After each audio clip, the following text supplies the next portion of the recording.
আগরতলা অরুন্ধতিনগর উচ্চতর মাধ্যমিক বিদ্যালয়ে বার্ষিক ক্রীড়া প্রতিযোগিতা অনুষ্ঠিত হয় বুধবার। এদিন বিদ্যালয়ের কচিকাচারা যোগা, নৃত্য সহ বিভিন্ন ইভেন্টে অংশ নেয়। উদ্বোধনী অনুষ্ঠানে উপস্থিত ছিলেন মেয়র তথা বিধায়ক দীপক মজুমদার।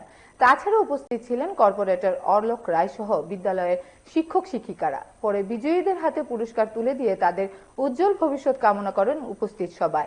এই উপলক্ষে বিদ্যালয়ের ছাত্রছাত্রী ও অভিভাবকদের মধ্যে উৎসাহ উদ্দীপনা লক্ষ্য করা যায়। যারা পড়াশোনা করছে তাদের সুস্থ মানসিকতা, সুস্থ শরীর রাখা অত্যন্ত প্রয়োজন পড়াশোনা করতে।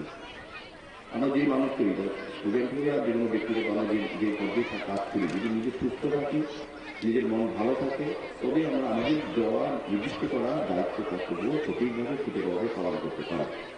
সেক্ষেত্রে স্টুডেন্টদের শারীরিক দক্ষতা, শারীরিক সুস্থতা এবং মানসিক বিকাশ ক্রীড়া বা সাংস্কৃতিক বিভিন্ন প্রতিযোগিতার মাধ্যমে নিজেকে তৈরি করা হয়। প্রতিযোগিতা বিভিন্ন ক্ষেত্রে তৈরি করা হচ্ছে।